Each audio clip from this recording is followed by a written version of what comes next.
최경영의 최강 시사.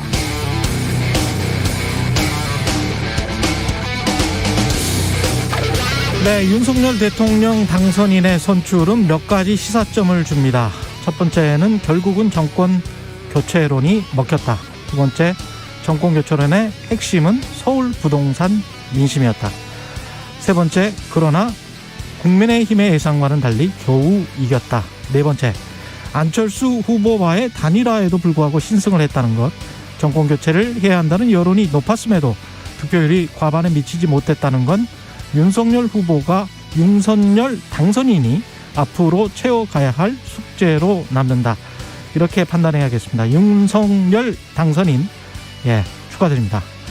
그러나 겸손해야겠죠. 무엇보다 득표율 48.6%, 그럼 51%는 윤석열 당선인을 지지하지 않고 있다는 뜻이 되고요.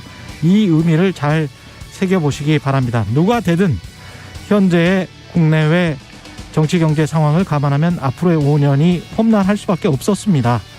대통령과 국회가 합의하고 협력해서 이제는 해결책을 내놓는 정치의 새 장이 열리기를 기원합니다.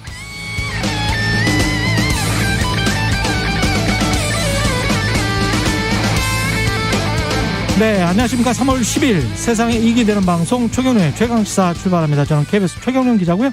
최경영의 최강시사 유튜브에 검색하시면 실시간 방송 보실 수 있습니다. 문자 참여는 짧은 문자 50원, 긴 문자 100원이 드는 샵9730 또는 유튜브에 의견 보내주시고요. 새로워진 KBS 무료 콩 어플도 많은 이용 부탁드리겠습니다. 오늘은 특집으로 마련했습니다. 최강시사 20대 대통령 선거 특별기획 스페셜 뉴스 언박싱 2022 민심의 선택은 진행하도록 하겠습니다. 대선 결과 분석하고 당선인 풀어가야 할 과제, 향후 행보 등에 대해서 집중적으로 살펴봅니다.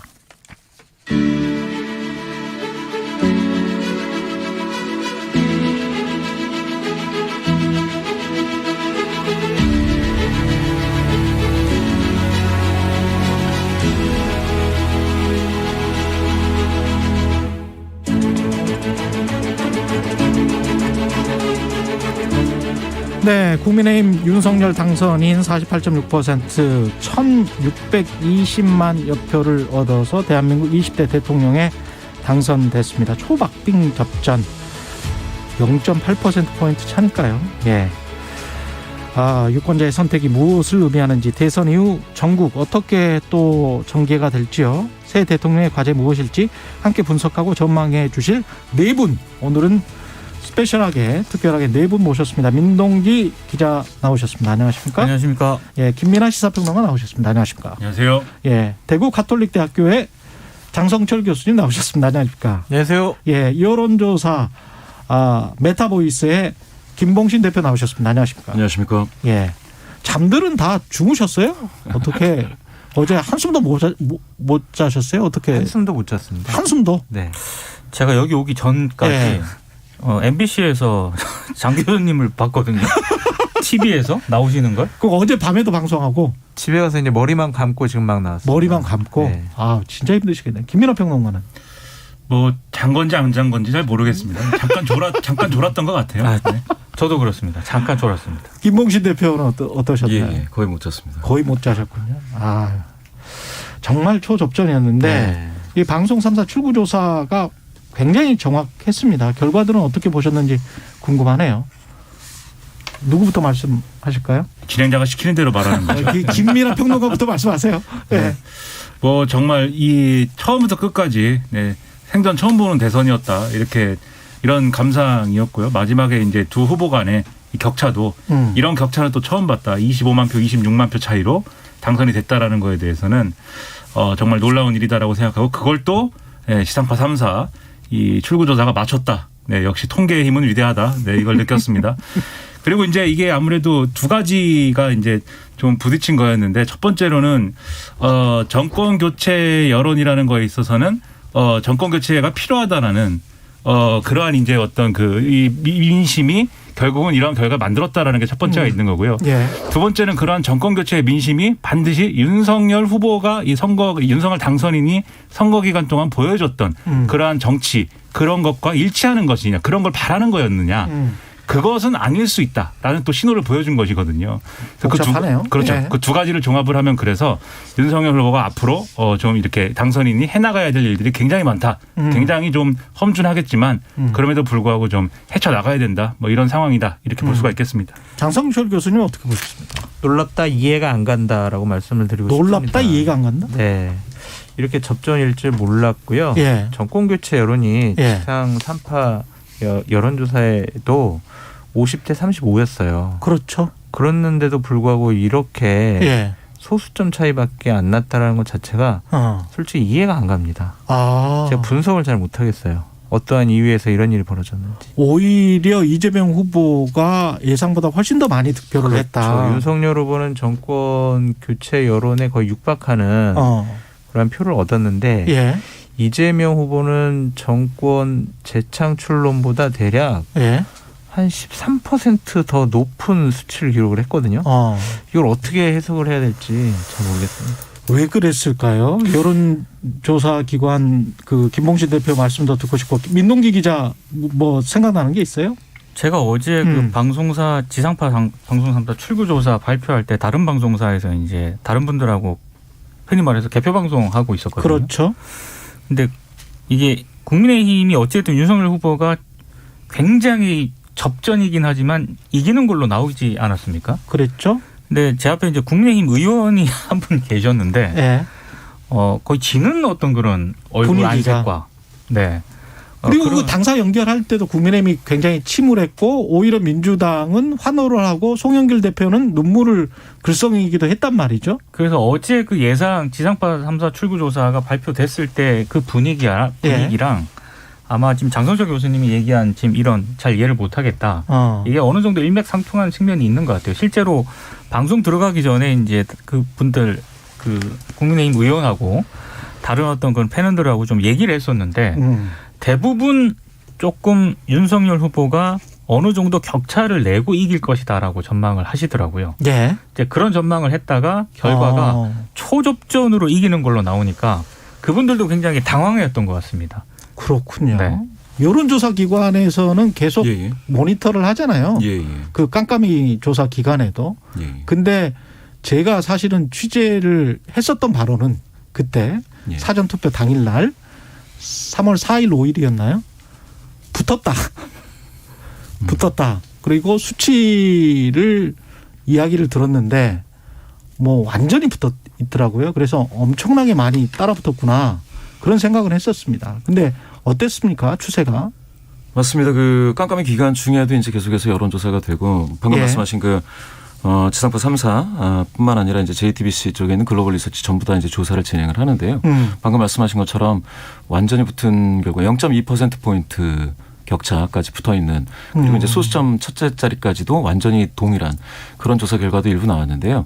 방금 그 말씀 주신 것처럼 일부에서는 한 4%포인트 윤석열 후보가 앞선다라는 결과도 일부 나왔기는 했습니다. 그런데 결과는 사실 완전히 붙은 걸로 나왔습니다. 예. 아니 근데 이해가 안 가는 게요. 이해가 어떤 점이 계속 안 가세요? 직전 공포 안 한 3월 7일 8일 조사 한국갤럽하고 리서치뷰 조사를 보면은요. 한국갤럽 전화 면접을 했는데 윤석열 후보 52%, 이재명 후보 44.4예요. 리서치뷰 ARS는 윤석열 후보 52.1, 이재명 후보 44.5예요. 여기만 봐도 대략 8% 정도 차이가 나거든요. 그게 그 기간이 언제죠? 7일 8일 조사. 7일 8일 조사. 근데 이거랑 지금 너무 차이가 나잖아요. 그러네요. 네. 근데 사전투표 날 당일 이틀 동안 조사했던 거는 그 제가 듣기로는 분명히 붙어 있었거든요. 네. 그러면 그 사이에 또 7일 8일에 또 민심이 바뀌어서 본투표 날 그렇게 격차가 났다는 이야기인 건지. 하루 만에 8%가. 그러니까 그거는 좀 이해가 안 간다는. 그리고 갤럽이나 리서치뷰가 또 예측을 잘 못하는 회사도 아니고. 그렇죠. 비교적 정확하게 맞춘다라고 되어 있었는데 당황스럽습니다. 근데 이게 그 방금 말씀하신 두 회사는 이제 조사 방법이 좀 다른데요. 제가 이제 보기에도 6, 7, 8이 있지 않습니까? 사전 투표가 이제 끝나고 6, 7, 8에서 가장 정확한 조사가 6일 조사더라고요. 6일 조사가 완전히 붙었고요. 월요일, 화요일이 약간 좀 벌어지게 되는데 그 이유는 사전 투표를 마친 사람들 중에 일부가 이제 여론조사 응답 필요성을 못 느끼는 겁니다. 이미 이제 투표를 했고 예. 또 이제 8일 같은 경우에는 방금 말씀하신 것처럼 윤 후보 쪽이 조금 더 많이 나오는 경우가 있었는데 그거는 사실상 사전 투표를 한 그 이재명 지지자들 입장에서는 다음 날이 이제 휴일 아니겠습니까? 여론조사에 응답할 이유가 없는 거죠. 응답 자체를 안 했구나. 예. 그렇게 되면서 좀 약간 벌어지는 듯했는데 결과적으로는 6일 일요일 있지 않습니까? 토요일 지나서 6일 그때 조사한 거는 방금 말씀하신 것처럼 완전히 붙어있는 결과가 몇 개 나왔습니다. 그랬군요. 예, 일단 윤석열 당선인 인사를 좀 들어보고 계속 이야기 진행하겠습니다. 이 과정을 통해서 많은 것을 느끼고 배웠고 그리고 오늘 이 결과는 저와 우리 국민의힘 그리고 우리 안철수 대표와 함께한 국민의당의 승리라기보다는 위대한 국민의 승리가 아닌가 그렇게 생각을 합니다. 마지막까지 함께 또 멋지게 띄워준 우리 민주당의 이재명 후보 또 정의당의 심상정 후보 이 두 분께도 감사드리고 또 좀 심심한 위로의 말씀을 드리고 싶습니다. 우리 경쟁은 일단 끝났고 우리 모두 힘을 합쳐서 우리 국민과 대한민국 위해서 우리 모두 하나가 되어야 한다고 생각합니다. 대통령직을 정식으로 맡게 되면 헌법 정신을 존중하고 의회를 존중하고 야당과 협치하면서 국민을 잘 모시도록 하겠습니다. 또 미흡한 저를 이렇게 잘 지켜보고 성원해 주신 국민 여러분께 감사드립니다. 제대로 잘 보답하겠습니다. 감사합니다. 네, 윤석열 당선인의 육성 들어봤고 야당과 협치하면서 국민을 잘 모시도록 하겠다. 이런 이야기였습니다. 헌정사상 정치 대권 도전 선언한 지 8개월 만이죠. 8개월 만에 대통령 당선된 게 처음이죠. 예. 당황스러워요. 예. 의미를 찾아야 될 텐데 결국은 정권 심판 저도 이제 오프닝에서 이야기를 했습니다마는 만약에 홍준표나 유승민 후보가 경선 후보가 됐다면 차이가 더 벌어졌을 거라는 그런 예측이 충분히 가능할 정도로 정권 심판론이 높았다는 측면에서 그걸 윤석열 후보가 그 덕은 굉장히 많이 본 것이다. 그렇게 생각이 되어지는데 어떻게 보십니까? 윤석열 후보에게 유리한 것은 구도밖에 없었습니다. 구도. 이번 대선의 주요한 결국에는 뭐 판단의 기준 그리고 선택의 기준 그리고 결정의 기준은 구도였다. 구도가 정권교체율이 일관되게 50%를 넘어선 여론조사가 계속 나왔었다. 그 구도가 아니었으면 과연 윤석열 후보가 대통령에 당선됐을까라고 의문을 품을 정도로 구도에 의존한 선거였다라고 보여집니다. 어떻게 보세요, 김연아 평론가는? 구도에 의존한 선거였다라는 말씀이 이제 정확한데 이제 구도도 이제 어떤 거냐 지금 말씀하신 구도라는 게 말씀대로 이제 정권 교체 여론이 크고 그것을 이제 그 여론의 덕을 봤다라고 말씀하시지만 사실 정권 교체 여론이라는 게 지금의 이제 문재인 정권에 대해서 여러 가지 평가가 있지만 다음 정권은 어쨌든 더 나아진 어떤 그러한 정권이었다라고 하는 바람이 같이 들어있는 거잖아요. 그렇겠죠. 그런 차원에서 이 국민의힘이 과거에 이제 보수 정당을 연상케 하는 그러한 정치를 한다고 했을 때는 이 정권 교체 여론을 충분히 흡수하지 못할 것이다 이렇게 봐서 아마 새로운 어떤 이 보수 정당의 후보가 나타나면 보수 정치를 변화시킬 수 있다 이런 전망을 주는 게 중요하다라고 생각을 했거든요. 그렇죠. 그래서 사실 윤석열 후보가 처음에는 그런 기대를 좀 받았습니다. 처음에 정치 이 참여 선언을 할 때.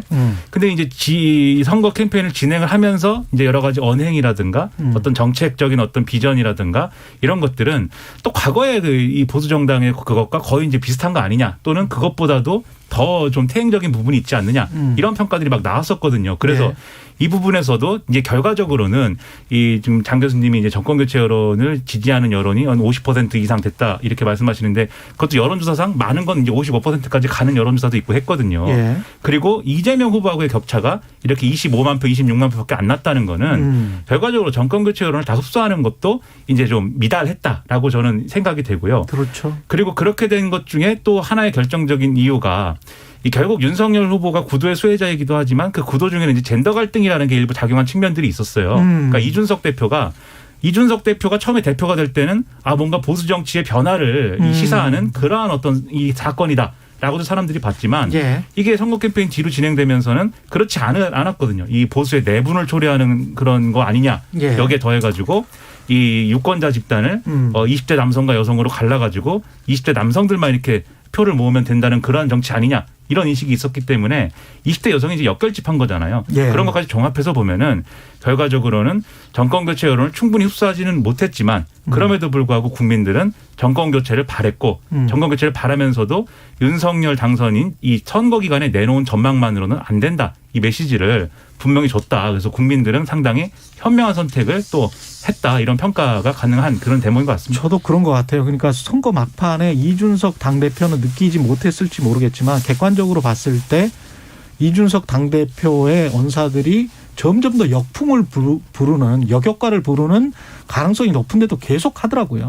그러니까 예. 결과적으로는 윤석열 후보가 승리를 했죠. 예. 근데 내용적으로 과연 승리를 했는가 이 부분은 이제 국민의힘 차원에서 한번 꼼꼼히 점검을 해봐야 될 것 같아요. 점검을 해야 될 그런 대목이라고 예. 보고요.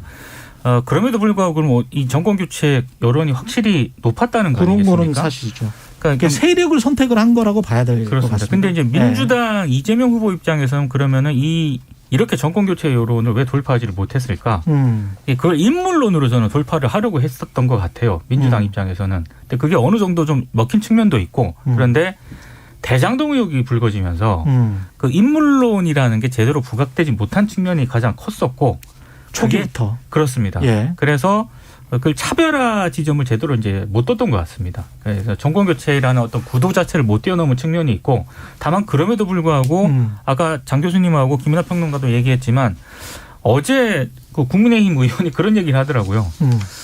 이게 만약에 윤석열 후보가 진다면은 질 수 없는 선거에서 진 것이다. 그렇죠. 이런 얘기를 했거든요. 근데 막판에 이렇게까지 초접전 양상을 벌인 이유는 저는 윤석열 후보라든가 이준석 대표가 지금은 당선인이지만 이준석 대표가 한번 자정할 측면이 있는 것 같아요. 지금 2030 여성들이 막판에 왜 이건 나중에 좀 표 분석을 해봐야겠지만 어제 방송사 출구조사 세대별 투표를 보면은 결국에는 명확하죠. 20대 여성들이 막판에 이재명 후보 쪽으로 엄청나게 결집을 했거든요. 그렇죠. 왜 그런 결집을 했는가에 대해서도 한번 꼼꼼하게 들여다볼 필요는 있는 것 같습니다. 김봉신 대표도 그게 좀 보였습니까? 예. 방금 말씀하신 말씀이 맞고요. 예. 좀 모르겠습니다만 갈등 유발적인 어떤 갈라치기 식의 메시지가 굉장히 많이 나왔지 않습니까? 1월 6일, 7일에 나왔던 게 여가부 폐지가 나왔었죠. 그때부터 이제 꾸준히 나왔는데 그런 메시지를 내고도 그 당시에 이제 28%로 굉장히 그 밑에 깔려있던 지지율이 올라가지를 않았었습니다. 그렇게 따지면 지금 이게 윤석열 그 당선자 입장에서는 굉장히 그 운에 가까운 그 결과이다라고 보여져서요.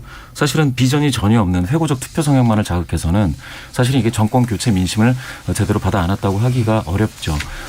지금은 50% 말씀하셨지 않습니까? 정권 교체 민심. 지난해에는 이게 65%까지 가기도 했었습니다. 일부 조사에서. 예, 그래서 이게 굉장히 사실 강했거든요. 예. 그런 측면에서 그렇고 민주당을 좀 보자면 이게 사실은 퍼센티지로 보면 그 2012년 박근혜 후보와 싸웠던 그 문재인 후보가 48.02%를 득표합니다. 예. 그러니까 지금보다 비율은 약간 더 높지만 득표 수로 따지면 당시에 1,469만, 이번이 1,614만이니까 민주당은 창당 이래 최대로 많은 표를 얻었거든요. 그렇게 된 거군요. 예. 그런데도 졌습니다. 그 얘기는 민주당이 지난 몇 번의 선거에서는 사실 노무현, 김대중 당선자가 나왔을 때는 그때는 대부분 연합했습니다. 지금은 전혀 연합을 하지 않았죠. 김동연 후보를 제외하고는 뚜렷한 제3 후보와 연합하지 않고 독자의 힘으로 이제 돌파하려고 했는데 그 실험이 약간 한계 부닥친 게 아닌가. 지금 표차가 4만 7천 표인데 허경영 후보가 28만 표를 얻었습니다. 예, 심상정 후보가 80만 표 얻었거든요. 그렇죠. 예, 그렇게 따지면 방금 말씀하신 20대 여성의 결집이 확실히 눈에 보였는데도 불구하고 당선까지는 이르지 못했다. 이렇게 봐야죠. 근데 저는 이준석 대표가 지금 대선을 승리를 이끈 당대표잖아요. 예. 근데 20대 남성과 여성을 너무 갈라치게 해서 윤석열 후보를 어렵게 만들었다. 이제 이런 분석들인데 이준석 대표가 아니었으면 20대 남성이 왔을까? 네, 국민의힘이나 윤석열 후보를 지지했을까라고 생각할 수밖에 없어요. 그러니까 그 공헌, 그러니까 뭐 세대 포위론이라는 그 단어 자체는 상당히 좀 저희가 경멸스럽게는 생각을 해야 하지만 제가 이제 현장에서 선거를 뛰는 후배들이 저한테 연락 온 게 뭐냐면 와, 생전 처음 보는 현상이라는 거예요. 그래서 뭐가 그러냐 그랬더니 20대의 남성과 여성들이 자발적으로 선거사무소에 찾아와서 선거운동 하겠습니다라고 그러고 유세차 나가면은 와서 같이 사진 찍기도 하고 막 지켜본다는 거예요. 지금까지 보수파 선거에 그런 적이 없었다는 거예요. 주로 장노년층. 그렇죠. 중장년층 분들만 모였는데 자발적으로 20대가 와서 선거운동을 해줬다는 것 자체가 이준석 당대표의 큰 공헌은 맞다. 근데 한 발 더 나가서 그것을 또 20대의 남성과 여성을 갈라치게 해서 20대 여성이 집결하는 그러한 모습을 보이도록 방조했다고 해야 될까요? 아니면 조장해야 될까요? 그러니까 투표일 한 1, 2주 전 때 그때 좀 멈췄어야 되는데 좀 말이 좀 험하게 나간 부분이 많아요. 자극적으로. 그런 부분은 이준석 대표도 좀 반성을 해야 하는데 이준석 네가 잘못했어라고 좀 평가하는 것은 좀 무리가 있다라고 보여집니다. 그러니까는 아까 말씀드린 게 그래서 이준석 대표가 이 보수 정치의 변화를 상징하는 순간이 있었고 그 효과가 있다는 건 분명한 사실이라는 거예요. 그러네요. 근데 지금. 그것도 그리고 이 정권 교체 여론을 받아안는 하나의 또 요인이기도 했는데 그것이 이제 지금 쭉 말씀드린 대로 뒤에 가서는 오히려 역효과를 불러왔다는 것도 부정할 수 없는 거라는 것이고 그다음에 이제 지금 김봉신 대표님 이제 연대 연합과 관련된 이 선거연대나 선거연합 관련된 부분 말씀하셨는데 그러면 이제 지난 대선에서 이제 얻었던 문재인 이 대통령이 얻었던 표에다가 한 200만 표 정도를 더 얻은 거잖아요. 200만 표 좀 안 되는 숫자를. 그렇죠. 그러면 이 표는 그러면 그 이전 대선에는 누구를 지지했겠느냐 한번 생각을 해봐야 돼요. 결국은 이 심상정 후보가 지난 대선에서 약 200만 표 정도 얻었거든요. 그래서 지금 80만 표로 내려갔으니까 그냥 산수만 하면 그 사람들이 다 그 사람들은 아니겠지만 한 120만 표는 마음을 뺏긴 거예요. 심상정 후보로부터 이재명 후보로 이동한 겁니다.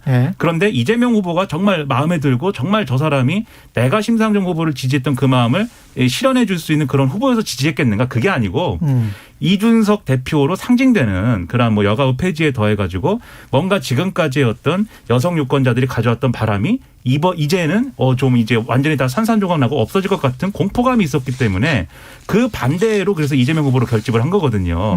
그래서 이 부분과 관련돼서는 사실 진지하게 이제 선거연대나 선거연합을 추진했더라도 이게 이전에 이제 구도가 있기 때문에 그렇죠. 과거에 이제 2017년 대선과 같은 그러한 이제 보수가 여러 후보로 나눠진 그런 구도가 아니라 어쨌든 보수가 단일 후보로 사실상 나온 이 구도에서는 이 선거연대나 선거연합과 관련된 여러 가지 어떤 그런 시도도 사실 지금 이상의 결과를 또 이끌어내기는 어려웠을 수 있다라고 생각합니다. 이따가 단일화 요인도 한번 분석을 해보겠습니다. 방금 말씀하신 분은 김민하 평론가였고요. 민동기 기자, 대구 카톨릭대 장성철 교수, 메타보이스의 김봉신 대표와 함께 하고 있습니다. 잠시 날씨와 교통 듣고 다시 돌아오겠습니다. 네, 날씨입니다. 대기가 매우 건조합니다. 대부분 지역에 건조특보 발효 중이고요. 나날이 특보는 확대 강화되는 추세입니다. 곳곳에서 크고 작은 산불이 발생하고 있습니다. 화재 예방에 신경 쓰셔야겠습니다. 오늘부터 내일 새벽 사이 영동과 경북 동해안에는 바람이 초속 15m로 매우 강하게 부는 곳이 많겠습니다. 현재 주의하셔야 될 점이 서해안의 짙은 안개입니다. 오늘 오전까지 남아있겠고요. 이 서해안에 인접한 교량과 도로에서는 더욱 짙은 안개가 끼겠습니다. 또 공항 이용하실 분들도 운항 정보 확인하시는 게 좋겠습니다. 낮에도 연무 현상으로 남는 경우가 있겠습니다. 오늘 가끔 구름이 많이 끼는 화창한 날씨가 되겠는데요. 대기 상태가 좋지 않습니다. 그리고 낮 기온이 서울 16도, 16도, 대전 18도, 대구 19도 등 대부분 20도에 육박한 기온을 보이면서 일교차가 크겠습니다. 내일도 따뜻한 날씨 이어지겠습니다. 지금 서울의 기온은 5.3도, 습도는 67%입니다. 날씨 정보였고요. 다음은 이 시각 교통 상황 알아보겠습니다. KBS 교통정보센터의 김한나 씨입니다. 네, 휴일이 지나고 목요일 출근길입니다. 주요 도로 위주로 막히고 있는데요. 먼저 경부고속도로입니다. 서울 방향으로 양산부터 막히기 시작했고요. 북천원부터 밀립니다. 수원 부근에서 천천히 가고요. 더 가서는 달래내 부근에서 반포까지 밀리고 있습니다. 반대 부산 쪽입니다. 한남에서 서초까지와 신갈분기점에서 수원까지 속도 줄여서 지나고요. 경인고속도로는 서울 방향으로 서인천에서 부평까지 밀립니다. 부평 부근에서는 승용차 고장난 차가 서 있습니다. 부천에서 신월까지 막히고요. 서해안고속도로 목포 쪽으로 일직분기점에서 금천까지 막힙니다. 순산터널에서 용담터널까지와 매송휴게소에서 비봉까지도 천천히 갑니다. 사고 나지 않도록 안전운행하시기 바랍니다. KBS 교통정보센터에서 정현정이었습니다. 오늘 하루 이슈의 중심. 당신의 아침을 책임지는 직격 인터뷰. 여러분은 지금 KBS 1라디오 최경영의 최강시사와 함께하고 계십니다. 네, 김민하 민동기 시사평론가 그리고 대구 카톨릭대학교 장성철 교수, 메타보이스 김봉신 대표와 함께 이어가겠습니다. 막판 단일화 효과는 이게 있었다라고 봐야 되나요? 없었다라고 봐야 되나요? 그러니까 원래 결과를 놓고 해석을 해야 되잖아요. 그래 어쩔 수 없죠. 초박빙 선거에서 윤석열 후보 당선인이 이겼기 때문에 없다라고는 못하겠지만 그렇죠? 제가 봤을 때는 저희 주관적 견해라는 걸 전제로 말씀을 드리면은 생각했던 것보다 단일화 효과는 없지 않았나 저는 이렇게 생각을 합니다. 특히 단일화 이후에 뭐 각종 그 여론조사라든가 그렇죠. 사전투표에서 나타났던 이런 이재명 후보에 대한 어떤 그런 지지, 그 다음에 호남 지역에서의 어떤 그런 그 이재명 후보에 대한 그런 또 투표율 이런 것 등을 고려했을 때 생각했던 것보다는 그렇게 높지 않았다라고 저는 생각을 하고 있습니다.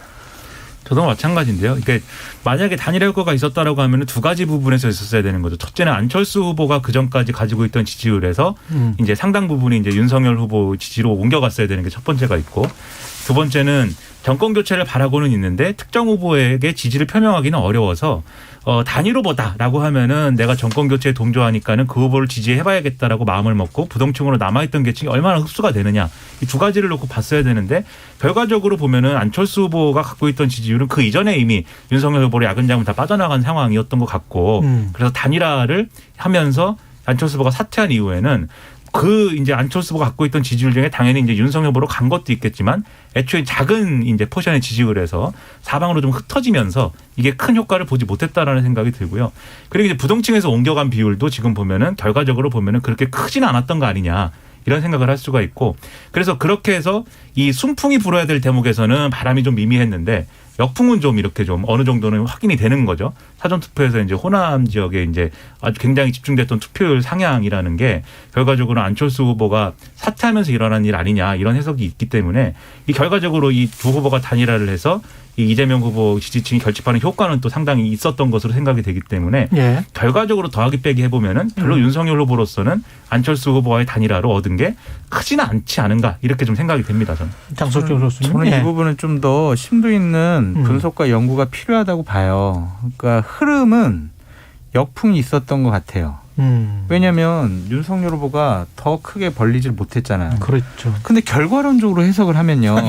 안철수 후보에 지지하는 분들은요, 정권 교체를 원하는 사람들이란 말이에요. 그렇죠. 그런데 예를 들면 안철수 후보를 지지하는 7%가 그냥 이번에 안철수 후보가 완주를 해가지고 그 정권 교체 여론을 가져갔다면 윤석열 후보는 당선이 안 됐다고 봐야 되는 거 아니겠습니까? 그렇죠. 그 결과론적으로는 그렇죠. 단일화했기 때문에 지금 0.8% 이겼다라고 볼 수밖에 없는데 그동안에 우리가 쭉 봤던 흐름은 안철수 후보 단일화 때문에 역풍이 불었다라고 분석할 수도 있어요. 이거는 세밀하게 해야 돼요. 왜냐하면은 이준석 대표의 말이 맞냐, 아니면은 안철수 대표의 처신이 맞냐, 이게 중요한 문제거든요. 향후 이제 이 집권 세력의 어떠한 농공 행상을 해야 됩니다. 권력 싸움에 큰 분기점이 될 수 있어요. 이 부분이. 이따 2부에서 그 이야기 좀 집중적으로 해주세요. 네, 알겠습니다. 앞으로 전국 개편이나 이런 것도 그렇고 집권 이제 여당 소수 정당이긴 하지만 집권 여당이 된 거 아닙니까? 이준석 대표가 아니 내가 별 예. 효과 없다고 그랬는데 왜 단일화했어요라고 할 수가 있고요. 안철수 후보는 아니 내가 그래도 막판에 단일화 해줬으니까 이긴 거 아니겠습니까? 이럴 거 아닙니까? 그렇죠. 표가 나뉘는 걸 네. 일단 방지는 했다. 이거 연구가 필요해요. 근데 이거. 지금 저도 이게 지금 충분히 이해하는 게요. 이게 예. 지금 오늘 아침 시점이잖아요. 근데 벌써 인수위원장의 누구, 그다음에 그렇죠. 당선인 비서실장인 이 실명이 나오기 시작했습니다. 뭐 근데 어제부터 안철수, 회의를 했나 봐요. 장제원 이렇게 나오고 있어요. 나오기 예. 시작을 했는데 저는 예. 그거 전혀 근거 없다고 생각을 하거든요. 왜냐하면 지금 나올 타이밍이 아닌데도 불구하고 그 이름들이 언론을 통해서 나오는 이유가 뭐냐? 이제 각자 이해관계에 따라서 철저하게 언론 플레이를 하고 있는 게 아닌가. 이렇게 도장을 그냥 받기 위해서. 치열한 내부 투쟁이 벌써부터 시작이 된 게 아닌가. 그래도 저기 첫째 날인데 조금 덕담 좀 해주시고. 그럼요. 예. 그 단일화 효과와 관련해서 김봉신 대표는 어떻게 보십니까? 여론조사 측면에서 봤을 때. 단일화는 말씀 주신 것처럼 기존에 예. 이제 이미 다 막판에는 그 효과가 다 선반영돼서 나중에는 얻을 게 거의 없었다고 보여지고요. 한 세 가지가 있습니다. 첫 번째는 1월 초에 윤석열 후보가 그 12월 말에 이제 김건희 씨 사과 이후로 28%까지 빠졌다가 이게 팍 올라가는 순간이 있거든요. 2월 2주에서 3주 사이에 올라가는데 이때가 안철수 후보가 이제 15%를 달성하고 나서 윤한 단일화가 논의될 때입니다. 여론조사에서 그 문항이 확 들어가니까 컨벤션 선행 효과가 나타나서 결집이 되죠. 이때가 이제 단일화가 첫째 국면이고 두 번째가 뭐냐면 윤석열 후보가 적폐 수사 발언을 하면서 약간 좀 미묘했습니다. 아 저거는 약간 좀 패착 아닌가 이런 얘기가 나왔을 때 그때 이제 여성표도 살짝 움직였고요. 이때 2월 13일 이후에 2월 그 9일 날 적폐 수사 얘기했고 2월 13일 날 안철수 후보가 단일화를 선제안하게 됩니다. 이때 굉장히 큰 흔들림이 있었습니다. 그런데 마지막에 깜깜이 기간 들어와서 막상 단일화를 하니까 사실은 제가 생각했을 때 이거는 그 페타콤블리라는 그 현상 중에 하나인데요. 지표에 이미 다 반영이 됐기 때문에 더 이상 컨벤션 효과가 나타나지 않는 거죠. 오히려 아까 말씀하신 것처럼 그러면은 중도 컨벤션 말고 안철수 지지자의 분산 효과는 어떠느냐를 봐야 되는데 거기에 대해서는 이게 원래는 한 1월에서 2월까지는 한 40대 25, 30 정도로 윤 쪽으로 더 갈 것이다가 지배적인 의견이었습니다. 그런데 이제 그게 반반 내지는 큰 효과 없다 이렇게 간 거죠.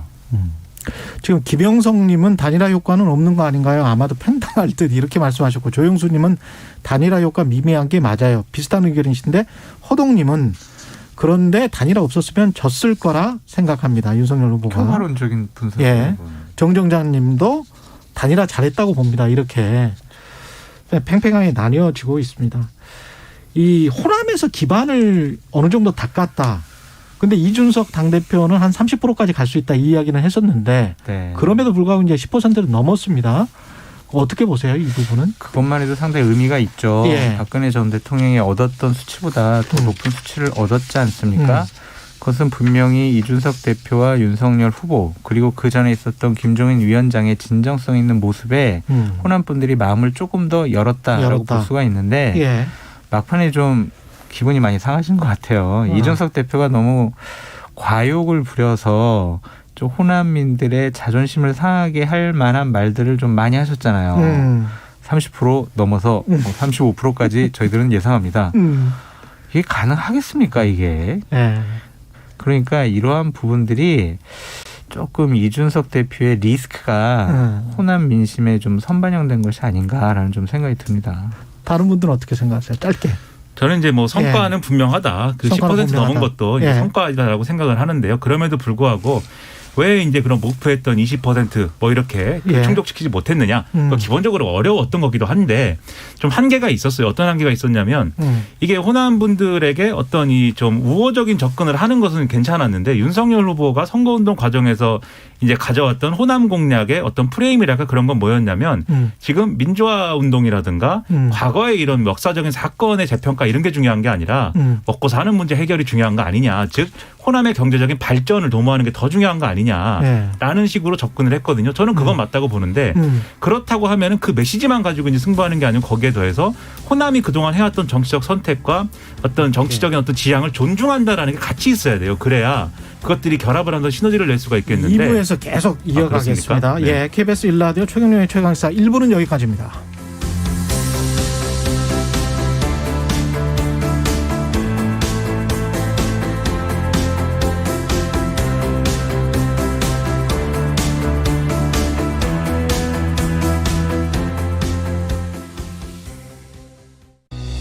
2022년부터 생활 습관을 바꾸면 포인트가 쌓입니다.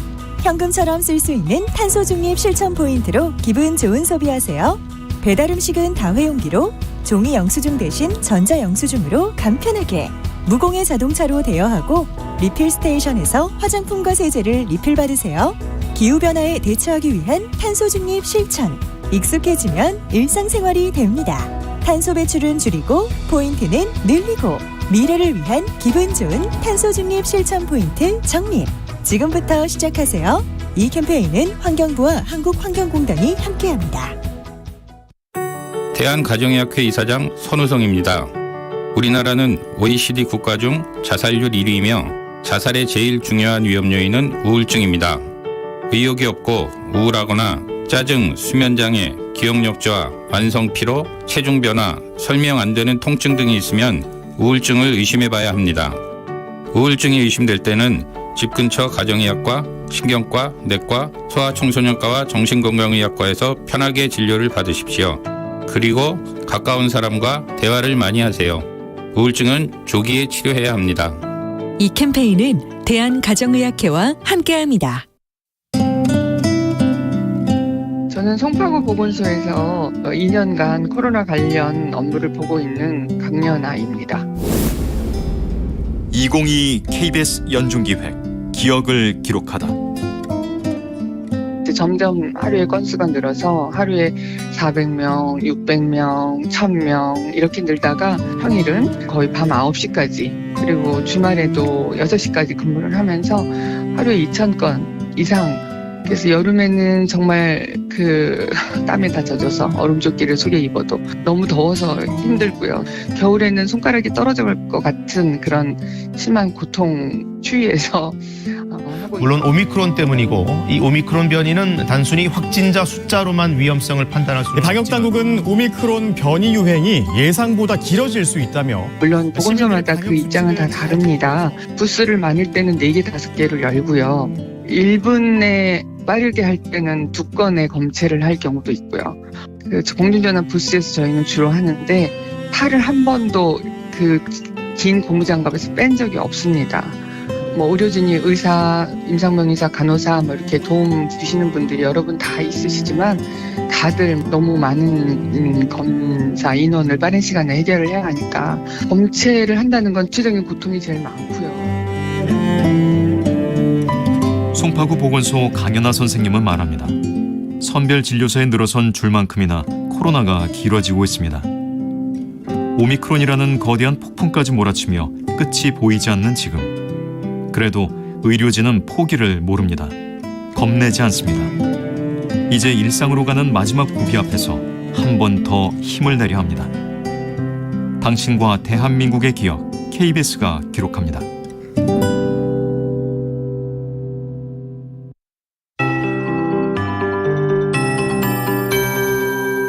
KBS 58분 날씨.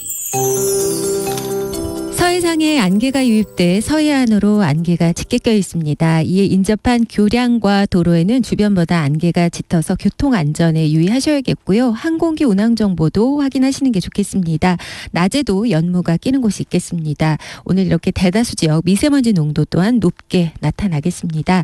대기 상태가 매우 건조한 가운데 오늘과 내일 산불이 잦았던 지역으로 바람이 매우 강하게 분다는 예보입니다. 영동 및 경북 동해안 쪽 내일 새벽까지 초속 15m의 강풍이 지날 걸로 보이니까 화재 예방에 신경 쓰셔야겠습니다.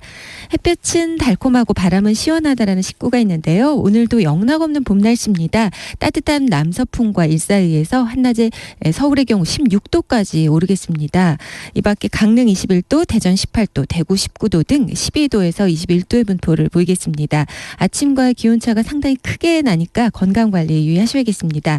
오늘 전국적으로 가끔 구름이 많이 끼겠고요. 내일도 역시 가끔 구름 많이 끼는 날씨에 호남과 제주는 흐리겠습니다. 내일 서울의 아침 기온은 4도, 낮 최고 기온은 16도로 거의 오늘과 비슷하겠습니다. 오는 일요일에는 전국적인 비 소식이 있습니다. 그리고 당분간 서해와 남해상에 안개가 짙으니까 이 점도 염두에 두시는 게 좋겠습니다. 지금 서울의 기온은 4.6도, 습도는 67%입니다. 강혜종입니다.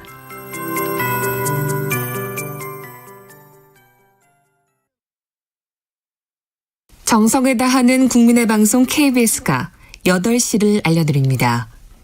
AM 711kHz, FM 97.3MHz, KBS 1라디오입니다. HLKA.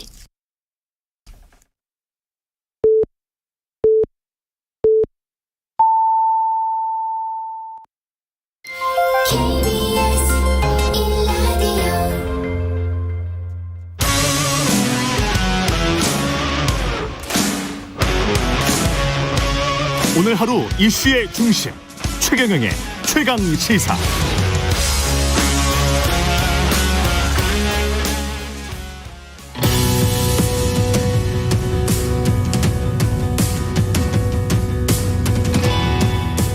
부동산 문제가 조금 많이 완화가 됐으면 좋겠어요. 계속 집을 못 사고 있으니까 대출도 안 되고 그래서 좀 답답하거든요. 그래서 이번 대통령이 그거를 조금 시원하게 풀어주셨으면 좋겠어요. 일단은 좀 아이를 낳을 수 있는 좀 환경을 조금 더 많이 만들어줬으면 좋겠어요. 아이를 가지기 전에 들어가는 그런 부대 비용에 대해서 정부가 좀 지원해주면 어떤가. 공약 가지고 싸우는 게 아니고 너무 개인적인 일로 막 싸우니까 새 대통령요 공약을 제대로 딱 지켰으면 좋겠어요. 국민을 잘 화합해가지고 나아갈 것, 거짓말 하지 말 것, 잘 통합해서 이끌어 나가 주시기를 바랍니다. 20대다 보니까 취업 준비생들이 좀 특히 또 청년 정책에 좀 힘을 실어 주시라고 좀 말씀을 드리고 싶습니다. 고위 관리자들은 계속 돈이 불어가는데 서민들은 그렇지 못한 상황인 것 같아요. 서민들이 좀 잘 살 수 있게 만들어주는 대통령이 나오면 좋을 것 같습니다. 저는 학부형이고 또 주부이기 때문에 조금 사회적 약자 입장에서 가진 사람이 약자를 위해서 조금 더 내놓자. 그게 맞는 것 같고. 왜냐하면 앞으로 더불어 살아가는 세상이 중요하고 결국은 같이 함께 가자라는 거거든요. 근데 그런 부분들이 우리나라에서 잘 실현이 됐으면 좋겠습니다. 이재명 아저씨랑 윤석열 아저씨랑 이제 그만 싸웠으면 좋겠어요.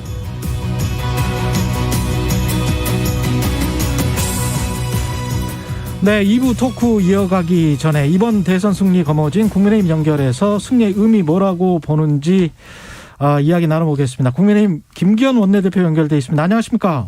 네, 반갑습니다. 김기현입니다. 예, 축하드립니다. 아유, 감사합니다. 예, 소감부터 여쭤봐야겠습니다.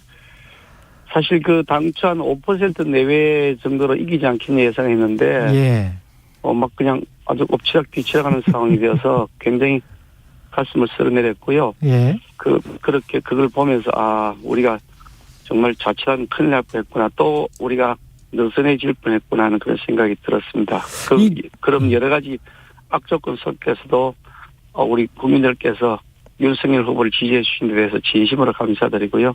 그 마음을 잘 새겨서 정말 성공한 대통령 만들 수 있도록 우리 국민의힘이 최선을 다하겠습니다.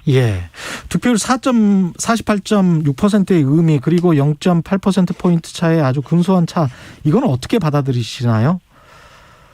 사실 저희들이 우리 국민의힘을 민주당과 비교해보면 조직 면에서도 또 자금, 인력, 홍보 능력 면에 있어서도 모든 면에서 저희들이 다 열악한 상태에 있습니다. 그동안 대통령 선거도 지고 국회의원 선거도 2번 지고 지방선거도 지고 계속 져왔기 때문에요. 그런데 그런 이 인위적인 조직 자금, 인력, 홍보 능력 이거보다도 국민들의 정권 교체에 대한 바람 그것이 훨씬 더 컸다. 저희들이 잘해서가 아니고 국민들이 지금까지 민주당 정권이 했던 그런 잘못된 것들 그에 대해서 바꾸겠다는 그런 바람 때문에 저희들이 당선되었다고 생각하고요. 그런 면에서 보면 우리 후보와 우리 당에 대한 전적인 신뢰를 국민들이 보내주시는 결코 아니다. 지켜보면서 조건부로 지지한다. 날 하는지 한번 두고 보겠다. 이런 의미라고 생각합니다. 선거 과정이 워낙 치열했기 때문에 김재원 최고위원은 저희 방송에서 그런 말씀도 하셨어요. 심리적 내전 상태다 지금 지지자들끼리. 그 정도로 굉장히 좀 갈등이 심하다. 그런 말씀까지 하셨는데 이 상황은 이제 당선이 되셨으니까 대통령 되고 나서는 이제 풀어야 될 것 같은데 어떻게 고민이 많으시겠습니다. 실제로 당장 선거 과정에서 일어났던 여러 가지 네거티브의 이게 좀 과도했던 측면들이 많이 있었는데 그런 것도 일단 다 치유해야 될 것 같고요. 우리가 여당이 이제 되게 되니까 당연히 여당은 좀 더 넓은 포용성을 가지고 국정을 운영하는 것이 맞다. 그래서 국민 통합을 그 방향으로 가야 된다고 생각하고 당선인도 어저께 국민 통합을 하겠다는 것을 거듭 밝혔습니다. 예, 국민의당과의 합당은 바로 시작이 됩니까? 진행이? 저희들이 약속한 것이기도 하고 예. 또 상대에 대한 예의이기도 하고 저희들이 당연히 합당한 절차를 서둘러서 마쳐야 되지 않겠나 생각합니다. 예, 이게 좀 선거 과정에서 좀 미묘한 게 대장동 특검이랄지 양당 후보가 모두 공언했던 이런 것들은 어떻게 해야 될까요? 뭐 저희들이야 당연히 사건의 실체를 밝혀야 됐다. 예. 이것이 누구에게 최종 책임이 있는지를 법적으로 가려야 된다 생각하는데 민주당 측 의견이 그동안 사실은 말로만 그랬지 실제로는 그렇지 않았기 때문에 민주당하고 의견을 한번 다시 조율을 해봐야 될 것 같습니다. 예, 인수위원장 물망 벌써 보도가 나오고 있는데 그 보도가 맞나요? 저도 잘 모릅니다.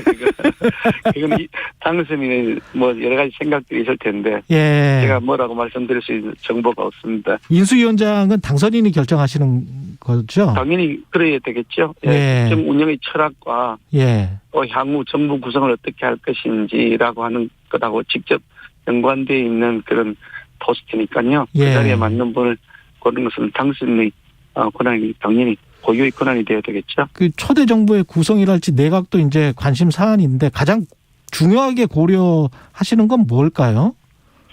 당장 뭐 정부 구성하는 것도 실제로 이제 정부 조직법이나 국회법 개정이라는 절차들이 필요하게 되는데 예.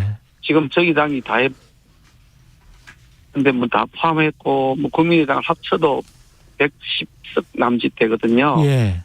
예, 110석 남짓 가지고서 저희들이 뭐 법안 하나 제대로 통과시킬 수가 없기 때문에 전체적으로 뭐 어쩔 수 없이 계속해서 이 대화 타협을 해야 되는 것이 우리 놓여진 운명이기도 하고요. 예. 또 한편으로 보면 그렇기 때문에 우리 정치를 좀 선진할 수 있는 기회도 될 수 있다. 저는 그런 생각을 합니다.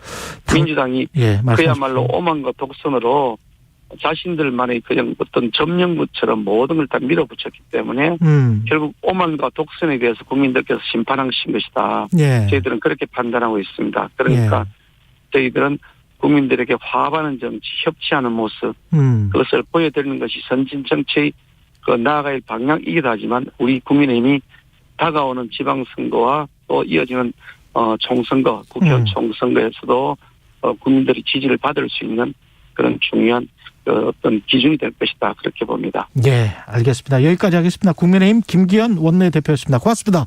네, 감사합니다. 예.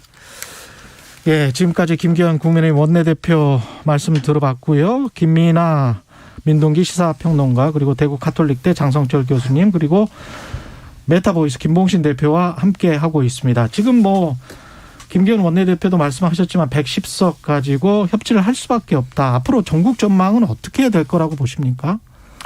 상당히 시끄러울 수밖에 없어요. 시끄러울 수밖에 없다. 네, 그러니까 이런 거죠. 지금 민주당 같은 경우에는 선거에서 이길 것 같다고 했다가 지금 졌잖아요. 그럼 좌절감, 허탈감, 지금 상실감이 엄청 클 거예요. 특히 이제 지지자들. 그렇죠. 예. 그러면은요, 국회의원분들 중에서도 합리적인 분들의 목소리는 줄어들죠. 작아들 수밖에 없어요. 그러면은 강경한 목소리를 내는 분들이 주도권을 가질 수밖에 없다. 그러면은 윤석열 후보가 만약에 민주당 측에서 정말 별로 좋아하지 않는, 선호하지 않는 뭐 국무총리나 장관 후보자, 인수위원장, 뭐 행정실장 이런 분들을 물망에 오르게 되면은 처음부터 아무것도 협조 안 할 가능성이 높아요. 그러니까 윤석열 후보가 협치를 하고 싶어도 민주당에서 협치를 안 해주면 못 해요. 이거는. 그렇기 때문에 상당 부분 갈등이 일어날 수밖에 없고 민주당이 오히려 주도할 수가 있지 않을까라는 생각이 듭니다. 그동안 5년 동안에 또 앙금이 분명히 또 민주당을 있을 거기 때문에 인사청문회 과정에서 굉장히 난항을 겪었고 그래서 어떻게 민주당이 나올지도 모르겠습니다. 민주당도 그런데 국민의 기대에 좀 부응하는 모습을 보여주는 게 좀 필요하다고 생각합니다. 왜냐하면 이게 일종의 허니문 기간이라고들 하잖아요. 어쨌든 얼마간의 이제 표의 격차로 당선이 됐든 일단 당선인이 탄생을 하고 어쨌든 대통령직을 수행할 거다라고 하는 그러한 기대가 있는 상황인데 선거는 선거고 그 이후의 상황들에 대해서 정말 뭐 어떤 이 윤석열 당선인이 정말 이건 아니다 싶은 어떤 그런 것들을 추진하는 것을 이제 여당이 뭐 다수 의석으로 막는 것까지는 국민들이 뭐 그럴 수 있겠다라고 생각하겠지만 야당이 예. 그렇죠. 예. 근데 정말 어떤 합리적으로 저거는 이제 이 윤석열 당선인이 약속한 바이기도 하고 또 약속한 바 중에서도 정말 추진할 만한 얘기야. 라는 거에 대해서까지 어떤 그렇죠. 지금 말씀하신 옛날의 악감정이나 이런 것들 때문에 발목 잡게 하는 것 같은 그런 모습을 연출하면 또 안 되죠. 바로 다음에 지방선거 아닙니까? 그렇죠. 지방선거에서는 네. 분명히 이 새로 생긴 정부에 좀 힘을 실어주자는 바람이 약간 있을 거거든요. 그렇습니다. 근데 그거하고 부딪히는 이런 모습을 보여주면은 오히려 이게 역풍이 심해질 것이기 때문에 저도 어느 정도는 지금의 민주당이 협치하는 모습을 같이 보여줘야 그래야 또 나중에라도 다시 한번 이 새로운 판단을 받을 수가 있다라고 생각합니다. 당장 코로나로 힘든 자영업자들을 도와주는 것 같은 경우는 협치를 안 할 수가 없겠죠. 그거는 당연히 협치를 해야 되는 거고요. 그리고 뭐 윤석열 당선인도 공약을 내걸었던 그런 부분들이 있잖아요. 제1호 공약이 코로나 지원과 관련된 그런 부분이었습니다. 그러니까 그런 부분들에 대한 어떤 실천이라든가 이런 부분은 당연히 여야가 협치를 해야 되는 그런 부분이고 다만 이제 저는 이번 대선을 어떻게 뭐 평가를 할 것인가 이거는 여러 가지로 평가가 가능한 대목이잖아요. 근데 저는 이번에 약간 배제의 어떤 그런 특징도 있었다라고 생각을 하거든요. 배제? 네. 그러니까 그 배제라는 게 누구를 배제한 것이냐 이를테면 노동이라든가 비정규직 문제라든가 사회적 약자라든가 성소수자라든가 이런 부분들에 계신 분들은 이번에 대선 과정을 거치면서 우리 사회에 제가 봤을 때는 언론으로부터도 주목을 제대로 받지 못했고 그리고 각 대선 후보들로부터도 저는 제대로 주목을 받지 못했다라고 생각을 합니다. 그런 측면에서 봤을 때 많은 분들이 이제 굉장히 초접전차로 윤석열 당선인이 이겼기 때문에 이제 협치라든가 포용을 해야 된다라고 이제 많은 분들이 얘기를 하시는데 저는 거기에 플러스 대선 기간 동안 철저하게 우리 사회에 배제됐던 그런 분들이 적지 않게 있거든요. 그런 부분들 그런 분들에 대해서도 좀 포용할 수 있는 그런 어떤 노력들도 상당히 좀 필요하다라고 봅니다. 모든 게 여야의 협치만 있는 게 아니거든요. 그렇죠. 네. 근데 사실 정치라는 게 문재인 정부도 이것 때문에 계속 이제 골치가 아팠는데 서울 부동산 문제 같은 경우는 이번에 출구조사를 보면 아주 특이한 걸 했더라고요. 1주택자, 무주택자, 다주택자, 윤석열, 이재명 이 지지도를 분석을 했어요. 아주 훌륭한 계획을 한 건데 그걸 보면 1주택자고 특히 무주택자들은 50%가 넘게 이재명을 지금 지지를 하고 있단 말이죠. 그거는 그 사람들의 심리에는 집값이 좀 많이 떨어졌으면 좋겠다라는 심리가 분명히 있는 것이고 집을 가지고 있는 사람들 한 주택이라도 가지고 있는 사람들 입장에서는 집값이 폭락하는 거는 누구도 원치를 않을 것이고 다주택자들은 더구나. 근데 이제 전반적인 국내 경제 상황이 정말 녹록치가 않은 거여서 이게 처음부터 어떤 선택을 할 것인지 그것부터가 이제 리트머스 시험대가 될 것 같습니다. 제가 하나만 더 말씀드리면 협치의 바로미터가 어찌 보면 대장동일 수도 있을 것 같아요. 대장동. 특검. 어떻게 할 거냐고요. 이거 보세요. 동의하십니까? 하면서 이거 가지고 싸웠잖아요. 4번이나 5번이나 이야기했죠. 그러니까 이긴 쪽에서는 에이 이겼으니까 이제 특검 뭐 해. 진 쪽에서는 에이 졌는데 뭐 이걸 왜 특검해. 이럴 수고 있어요. 유야만 넘어가면 여야가 이거부터 협치의 물꼬를 트는 것이다 라고 볼 수가 있고 아니면 한쪽에서 야 이거 특검 해야지 밝혀내자 라고 강하게 주장을 하고 이것이 통과가 된다면은 이게 또 전국에 부는 파장이 간단치 않을 것 같거든요. 그래서 이 대장동 특검 문제를 여야가 어떻게 처리하느냐를 한번 두고 보시는 것도 중요한 재미있는 관전 포인트 같아요. 그 선거 막판 3일 전인가요? 뉴스타파에서 나온 거를 보면 부산저축은행 대출과 관련한 의혹 그것을 민주당이 이제 계속 들고 나올 것이고 그다음에 배우자의 그 주가 조작 사건 의혹 사건 같은 경우도 지금 검찰에서 소환을 안 했었잖아요. 그 부분도 아마도 협치를 할 때 어떤 뭔가 협상의 대상? 양측에서요 지금 서로 고소고발건이 어마어마하게 많아요. 그거 어떻게 처리할 거냐. 다 한꺼번에 취하할 거냐. 법률적인 문제부터 협치의 시발점이다라고 보여집니다. 근데 이게 아까 김기현 원내대표 인터뷰 들으시면서도 느끼셨겠지만 네거티브 과도한 부분이 있었다. 그거 정리해야 된다. 이렇게 말씀하셨잖아요. 그렇죠. 그래서 일부 그런 지금 장성철 교수님 말씀하신 부분이라든지 그런 것들은 뭐 협의를 해가지고 정리를 제가 볼 때는 큰 틀에서 정리할 부분이 있어 보이는데 그러면 아주 좋죠. 근데 대장동 특검이라든가 이거는 진실은 알아야 되겠다. 이 대장동 특검은 이게 선거 이전에 한 얘기들만 모아서 보면은 그냥 할 수밖에 없는 거잖아요. 그런데 이 단서가 또 있는 게 윤석열 후보가 토론회라든가 토론회 TV 토론 이후에 이제 유세장에서 한 얘기가 있어요.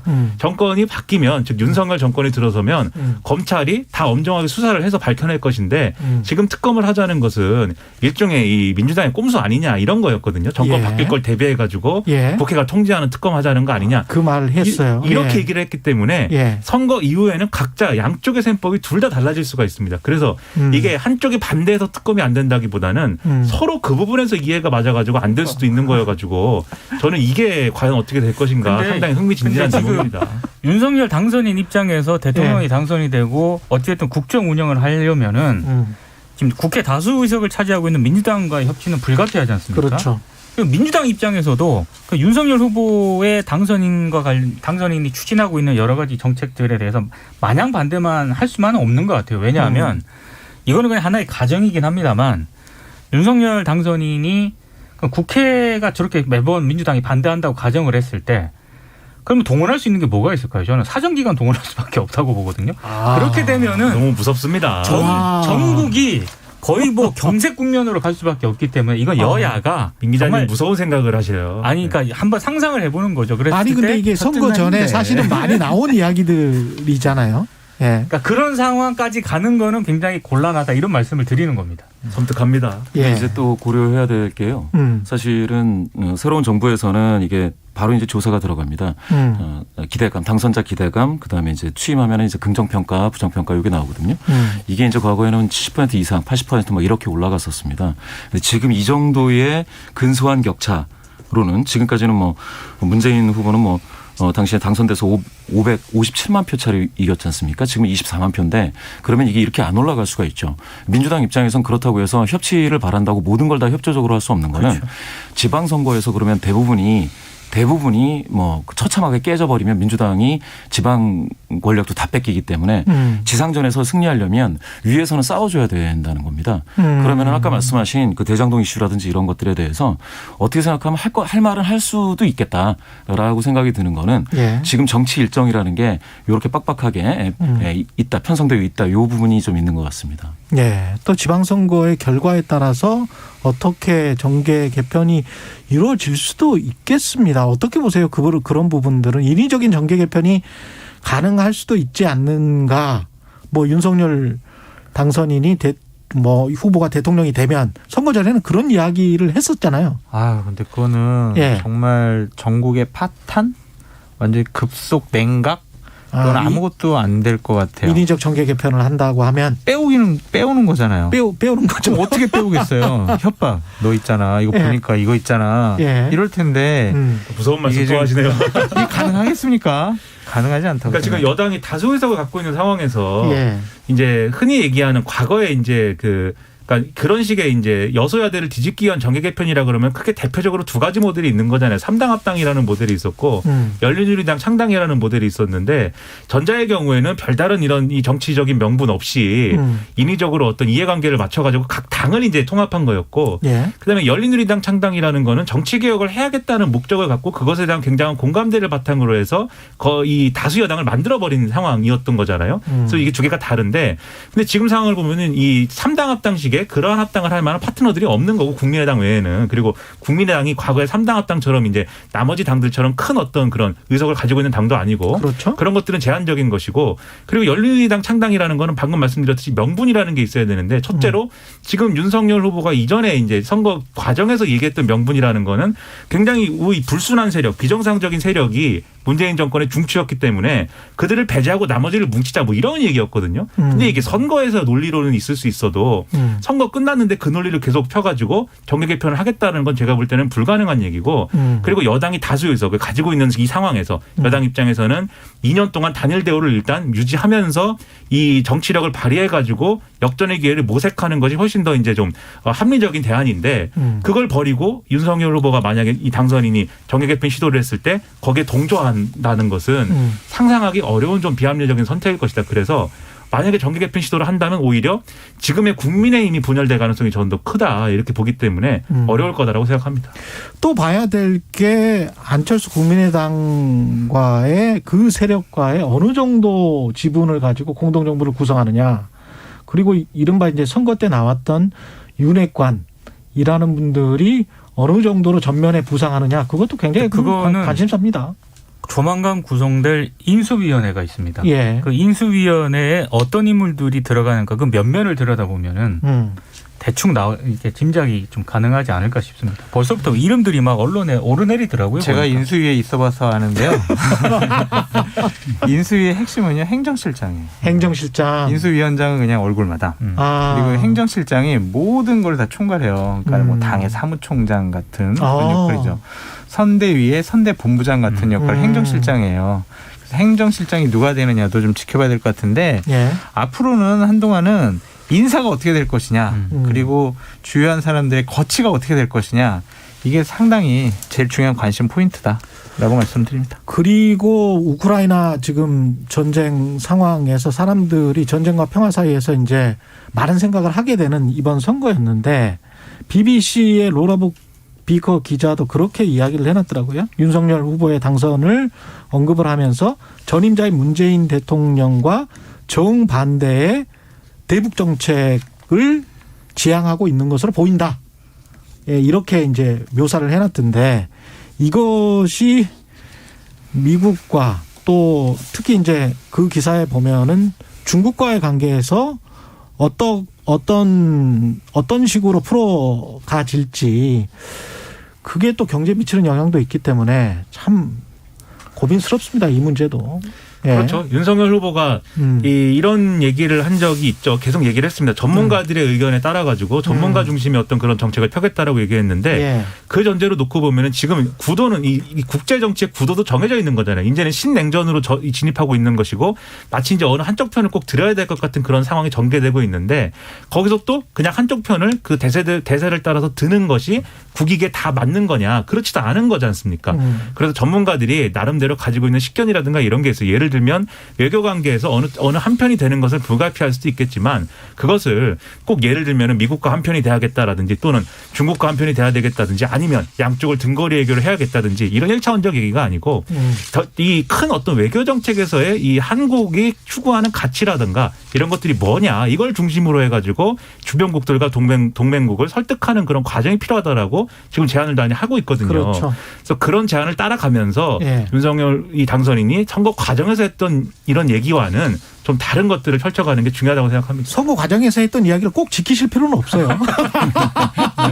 이걸 꼭 지키실 필요는 없어요. 예. 용기 있게 이거 못 지킬 것 같습니다. 라고 얘기하는 것도 지도자의 중요한 자질이다라는 생각이 듭니다. 예.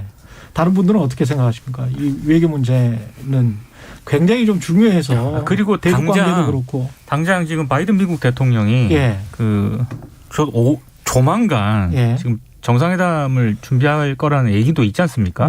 5월이나 이럴 쯤에 일본을 방문하는 그 시기에 맞춰가지고 그랬을 때 아마 여러 가지 문제가 논의가 될 것 같은데 외교 문제라든가 이런 국제적 사안 같은 경우에는요. 제가 봤을 때 미리 섣부르게 대응할 필요는 없는 것 같습니다. 그렇죠. 네. 예.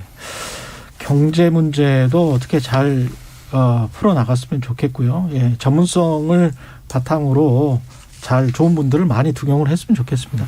그리고 마지막으로 이제 초대 내각 어디에 방점을 찍어야 될지 그것도 좀 전망을 해 주셨으면 좋겠고 그리고 주문하고 당부하고 싶으신 말씀 그것도 좀 해 주셨으면 좋겠고요. 예. 초대 내각에 너무 내 편, 우리 편, 나를 도왔던 사람, 윤핵관 이런 분들만 쓰지 않으셨으면 좋겠어요. 함께 일했던 분들이 호흡이 맞으니까 편하니까 내 뜻을 잘 아니까 쓰기 쉬우니까 이렇게 먼저 선임을 하고 싶어 할 거예요. 그거를 원하는 건 아니잖아요. 많은 국민들께서. 그렇죠. 그 부분 좀 유념해 줬으면 좋겠고요. 윤석열 후보에게 당부하고 싶은 거는 오늘만 좋아하셔라라는 생각이 듭니다. 대통령 당선인이라는 자리의 무게감을 충분히 느끼셨으면 좋겠고요. 이긴 쪽에서는 진 쪽을 약 올리지 않았으면 좋겠어요. 커봐 너희들 5년 동안 그렇게 했지 그래서 너희들 진 거야 라고 하면서 조롱과 야유를 안 했으면 좋겠고요. 이긴 쪽은 좌절이나 허탈감에 빠져있지 않았으면 좋겠어요. 진 쪽은? 그러니까 그분들도 국정 운영의 중요한 동반자이기 때문에 좌절감 오늘 하루만 느끼시고요. 이긴 쪽을 향해서 저주 안 했으면 좋겠어요. 너희들 니들끼리 한번 잘해봐. 우리 진영의 철학 가치관 고집 우리 지킬 거야. 그러니까 너희들끼리 한번 잘해봐. 너희들 뭐 잘났어. 이런 식이 아니라 우리가 대한민국에서 같이 살아나가야 될 국민 아니겠습니까? 그렇죠. 이긴 쪽에서는 포용하고요. 진 쪽에서는 이긴 쪽을 좀 축복해 줬으면 좋겠다라는 생각이 듭니다. 예. 김변호 평론가 말씀하세요. 예. 뭐 국민 통합을 위한 노력이 가장 중요하다고 보고요. 예. 선거 과정에서 이리저리 다 지금 유권자들이 찢어져 있기 때문에 그렇죠. 이걸 이제 하나로 합쳐야 되겠고 내각과 관련돼서도 장 교수님 말씀에 동의를 하는 게 과거 정권에서 그러한 인사에서 이 문제가 되고 그런 것들이 국정운영 동력을 상실하게 만들었던 사례들이 굉장히 많이 있지 않습니까? 그런데 이전에 사례가 있는데 또 다들 정권을 잡으면 그거 그대로 또 하거든요. 과거에 문제가 생겼던 것과 비슷한 일들을 하거든요. 그렇죠. 이유가 있습니다. 그러니까 이번에는 반복하지 않도록 노력을 해야 될 필요가 있겠고 그리고 이 정부 구성과 관련돼서 여가부 폐지는 이것은 반드시 그 여가부 폐지 7글자를 다 지킬 필요는 없는 것이고 개편을 하고 이렇게 좀 생산적인 방향으로 이것 때문에 누가 피해보지 않는 방향으로 현명하게 판단하시길 바랍니다. 저는 거기에 플러스 해가지고요. 윤석열 후보를 가장 지지하지 않았던 세대와 계층들이 있지 않습니까? 20대면 예를 들어서 40대라든가 20대 여성들이라든가 그리고 뭐 노동자들이랑 사회적 약자 이런 분들에 대해서 한 번 정도는 다른 지지층들보다 더 한 번 관심을 좀 가질 수 있는 그런 여유를 좀 가졌으면 좋겠습니다. 예, 김봉신 대표. 예, 예전에 2012년에 박근혜 후보가 충남북에서 얻었던 게 56% 정도인데요. 지금 그 윤석열 후보가 50% 정도로 확 떨어졌습니다. 예. 사드 뭐 추가 배치 관련된 그 영향이 있어 보이고요. 그런 의미에서 아까 말씀 주셨던 강경하게 제시했던 그런 메시지라든지 그런 공약들을 굳이 지킬 필요는 없다. 민심과 여론에 따라야 된다. 예. 이런 말씀 한번 드려보고 싶습니다. 예, 9944님 이번 선거는 국민이 거대 양당에게 무거운 숙제를 주었다고 생각합니다. 오만하고 협치하지 않으면 회초리를 진다는 것 잊지 마시길. 1798님 윤석열 당선인님 안철수님의 장점 과학기술 부분에서의 능력을 잘 활용하시고 권력으로 싸우지 말고 통합을 잘 해주시기 바랍니다. 강윤희님 국민의 눈이 훨씬 더 높아졌습니다. 열심히 정치 경제 내공하셔서 공부하시길 바래요. 정수환님 협치했으면 좋겠습니다. 물어뜯고 그러지 않았으면 좋겠습니다. 뭐 이런 말씀하셨고요. 우리가 이재명 탈락한 이재명 후보의 인터뷰와 심상정 후보의 인터뷰가 준비돼 있죠.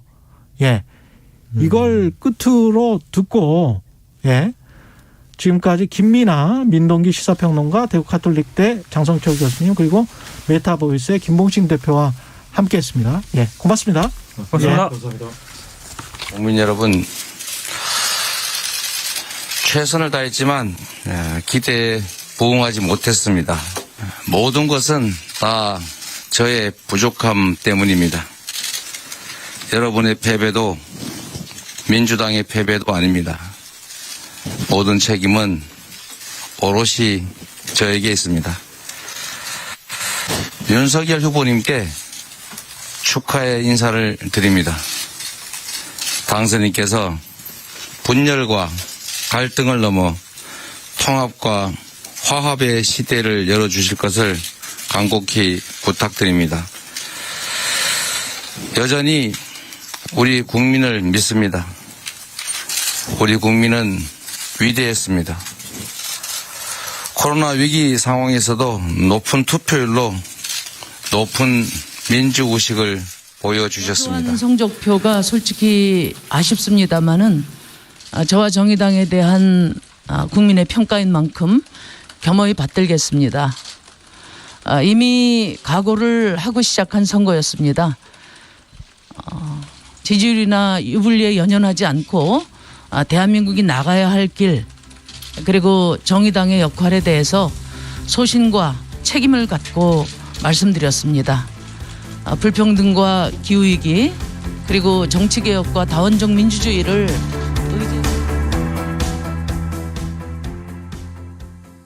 잠시 후 8시 반부터 일부 지역국에서는 해당 지역 방송을 보내드립니다. Welcome to my world. Won't you come on in? 오후 4시 5분 홍사원의 경제쇼로 여러분을 초대합니다. 50분간 딱 한 가지 주제만 깊이 있게 전해드립니다.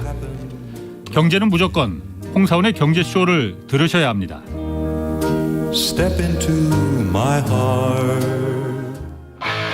야심차게 시작한 2022년인데 이렇게 살아도 되나 걱정되나요? 괜찮아요.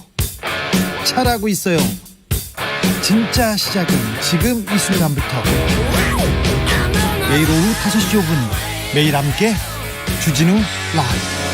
지금 시각은 8시 30분입니다. KBS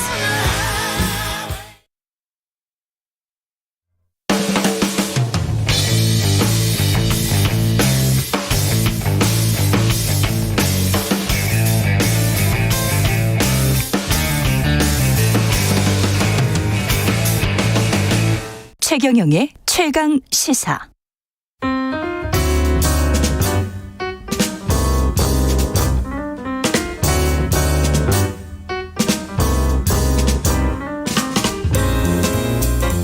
네, 더 나은 미래를 위해서 오늘의 정책을 고민합니다. 김기식의 정책 이야기 식센스. 김기식 더 미래연구소 소장님 나와 계십니다. 안녕하십니까? 네, 안녕하세요. 예, 윤석열 당선인 대통령 20대 대통령에 당선됐습니다. 대선 결과는 어떻게 보셨어요? 예, 정말 대한민국 국민이 얼마나 무서운 분들인지 이번 대선 과정에서 확인이 된 것 같아요. 네. 뭐 민주당에게 확실한 경고를 줬을 뿐만 아니라 그렇죠. 이제 8개월 만에 정치선언하고 8개월 만에 대통령이 된 윤석열 당선자에게도 너 좋아서 찍어준 거 아니야라고 하는 이런 그 윤석열 당선자에 대해서도 확실히 경고를 주는 정말 역대 최소 표차. 그렇죠. 어느 쪽도 오만해서는 안 된다라고 하는 경고를 주신 것 같고요. 민주당으로서는 참 뼈아픈 패배죠. 그러니까 사실은 탄핵 국면에서 그 80%가 넘는 지지율로 문재인 정부가 출범을 했고 지방선거 총선 다 승리하는 등 이런 국민들이 몰아줬음에도 불구하고 스스로 자멸을 한 거거든요. 그러니까 쉽게 얘기해서 조국 사태가 없었다면 추미애 장관이 무리해서 그 윤석열 징계하고 내쫓지만 않았다면 그래서 윤석열 총장이 작년 7월까지 검찰총장 임기를 마쳤다면 이런 대선은 없었겠죠. 그런 점에서 스스로 자멸했다 이렇게 봐야 되고 예. 무엇보다 문재인 대통령이 과거 야인 시절에 저랑 만났을 때 참여정부에서 가장 뼈아프게 생각한 것 중에 하나를 부동산 정책의 실패를 들었었는데 공교롭게 참여정부에 이어서 문재인 정부도 이 부동산 문제로 인해서 그렇죠. 이런 국민의 심판을 받게 된 꼴이 된 거죠. 그러니까 지금 이번에 표차가 지금 채 25만 표 정도밖에 안 되는데 그렇습니다. 서울에서 벌어진 표차가 31만 표니까 거의 서울에서의 패배가 그렇습니다. 이번 대선의 패배로 이어진 셈이니까 예. 뭐 민주당이 늘 강세였던 서울에서의 패배는 무엇보다 정책적으로는 부동산 문제였던 거죠. 그러니까 정치적으로나 정책적으로나 민주당 입장에서는 굉장히 뼈아픈 선거였다 이렇게 봐야 되겠죠. 예. 지금 민주당의 대선 평가에 관해서 더불어민주당 이상민 의원이 전화로 연결돼 있는데요. 잠깐 이야기 나눠보고 다시 이야기하겠습니다. 이상민 의원님 안녕하세요. 네, 안녕하세요. 예. 지금 0.8%포인트 차라서 어떻게 많이 아쉬우시겠습니다. 예. 좀 매우 좀 아쉽고 특히 많이 지지해 주신 국민들 뵙기가 좀 송구스럽고요. 예. 그렇지만 어쨌든 대선 과정이나 그 결과에 대해서는 저희들로서는 민심을 철저히 또 겸허하게 새겨야 된다라는 다짐을 하고 있고요. 특히 이제 절반의 지지, 절반으로 나눠져서 팽팽하게 나눠져 있지 않았습니까? 저희 절반의 지지만을 얻은 정파로서는 그 나머지 절반의 지지를 얻지 못한 이유에 대해서 좀 깊이 되새겨야 되겠다. 그래서 지지를 얻지 못한 절반의 지지 그 국민들의 목소리에 대해서도 좀 귀담아 듣고 또 그 공감대를 이끌어내기 위한 노력을 앞으로 지속적으로 해야 되겠다는 다짐을 합니다. 가장 결정적인 페이는 뭐라고 보십니까? 아무래도 이제 누적되어 온 것인데요. 이제 그 민심에서 멀어진 또 민심에 어긋난 부분들이 그 정부나 또는 그 민주당에서 있었고요. 그것이 이제 작년 4.7 재보궐선거에 그 국민들로부터 호생 꾸준함을 들었는데 노력은 했습니다만 국민의 기대에 맞는 그런 민심에 부응하는 그런 노력이 성과가 없었다라고 평가를 받았다고 생각되고요. 예. 현실적으로는 이제 그의 연장선상으로 정권 심판이라는 커다란 장벽에 굉장히 높았었고요. 예. 또 이재명 후보가 본인으로서는 억울하다고 하지만 어쨌든 국민들께서 갖고 계신 대장동 의혹건 등에 대한 부분을 좀 완전히 떨쳐내지 못했다. 이런 것들이 좀 이번 대선의 패인의 하나 아닌가 싶습니다. 내부적으로 책임론 같은 게 나올 가능성은 어떻게 생각하세요? 글쎄요, 뭐 늘 이제 어떤 결과가 있으면 그에 대해서 평가를 해서 그거에 대한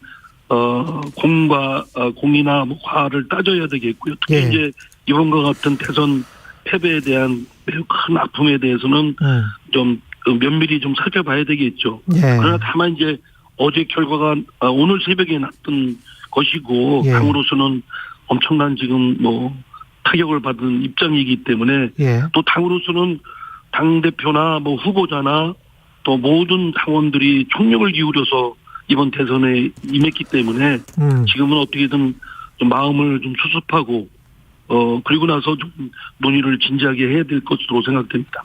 새 대통령에 주문할 말씀 있으시면 마지막으로 한 말씀 부탁드리겠습니다. 예, 우리 이재명 후보도 그렇고 또 윤석열 당선인께서도 그렇고 국민들의 절반의 지지를 각각 얻었습니다. 그렇기 때문에 완전한 국민의 절대적 지지를 얻었다고 볼 수가 없고 또 선거 과정에서도 드러났지만 국민들이 팽팽하게 민심이 나눠져 있고 갈라져 있고 예. 젠더 갈등이나 세대 간 또 계층 간 갈등이 더욱더 심화됐습니다. 정치가 그를 어떻게 수습하고 감쇄시키고 또 이게 해결하는 노력보다는 오히려 어느 정파든 어느 후보든 이를 더 심화시킨 책임에서 자유롭지 않다고 생각됩니다. 그래서 윤석열 당선인께서도 절반의 지지를 얻지 못한 부분에 대해서 귀담아 듣고 그 절반의 지지까지 다 얻는 노력을 우리 그 더불어민주당과 함께 지혜를 모으는 노력이 하겠다고 생각합니다. 예, 더불어민주당도 그러한 노력을 할 것입니다. 예, 더불어민주당 이상민 의원님이었습니다. 고맙습니다. 네, 감사합니다. 예, 이상민 의원도 비슷한 이야기인데요. 절반의 지지를 얻었기 때문에 윤석열 당선인도 상당히 좀 힘들 것 같다. 예? 근데 윤석열 당선인은 민간이 함께하는 이제 실용 정부를 구성하겠다. 정부 조직 개편을 대도적으로 좀 바꾸겠다는 이야기인데 이게 어떤 방향으로 갈 것 같습니까? 글쎄요, 뭐 의미는 뭐 예. 어차피 정부 구성이야 뭐 관료들만으로 구성하는 거 아니니까 민간인 쓰는 거니까 저는 예. 뭐 민간 합동 뭐 플랫폼 정부라는 게 뭘 의미하는지는 잘 예. 모르겠고요. 지금 아마 이제 제일 위험한 거는 윤석열 당선인이 행정 관료 그 중에서도 권력을 가졌던 검찰총장으로서 마음 먹으면 자기 뜻대로 할 수 있었던 분이 정치적 과정 없이 8개월 만에 정치 참여하고 8개월 만에 대통령이 됐기 때문에 검사처럼 정치와 국정 운영을 하면 뭐 조기에 그 국정이 난맥상에 빠져들어갈 가능성이 많죠. 왜냐하면 여당이 지금 바뀌었습니다만 민주당의 의석수가 170석이 넘는 상태고 예. 어떻게 보면 이번 대선이 정확히 대한민국이 두 쪽 난 셈이거든요. 그렇죠. 그러니까 굉장히 강력한 이 진영 대결 과정 속에서 대통령 당선인이 나왔기 때문에 여기서 윤석열 당선자가 이 일방적이고 독주하겠다라고 생각을 하면 이제 당연히 인수위 정부 구성 단계에서부터 야당이 된 민주당의 반발로 인해서 파행이 날 수밖에 없을 거고요. 제가 무엇보다 우려하는 거는 이런 거죠. 예를 들어서 윤석열 당선인 입장에서는 불과 25% 그러니까 25만 표의 차이로 대통령이 됐고 훨씬 큰 민주당이 의회를 장악하고 있는 조건에서 뜻대로 국정 운영이 제대로 안 됐을 때 일반적으로 나타나는 그 소위 권력자의 성향 중에 하나는 이 사정의 칼날을 휘두르면서 이 판을 흔드는 건데 예. 더구나 본인이 검찰총장 출신이고 예. 선거운동 과정에서 자신의 최측근인 한동훈 검사장을 발탁해서 쓰겠다라는 걸 아예 공언했는데 문제는 이 한동훈 검사장이 단순히 윤석열 총장의 당선인의 측근일 뿐만 아니라 본인 스스로가 2년 동안 귀양 갔다고 생각하니까 옛날 그 조선시대 당쟁에서 귀양 갔던 사람이 다시 복권했을 때 벌였던 이런 사화? 그 모습이 또 예. 우리 사회에서 재현될 수 있다. 이런 거죠. 이런 것들을 예. 윤석열 당선자와 그 측근들이 충분히 헤아리지 못하게 되면 말은 국민통합정부라고 통합을 위해 노력하겠다고 하지만 인수위 단계에서부터 상당한 어떤 파행이 발생할 가능성이 상당히 있다 이렇게 봐야죠. 아까 결국은 서울 부동산 민심이 좌우를 했다. 서울에서 한 30만 표 차이가 났고 전체적으로 25만 표 정도 차이가 났기 때문에. 근데 이 부동산 정책은 어떻게 풀어갈까요?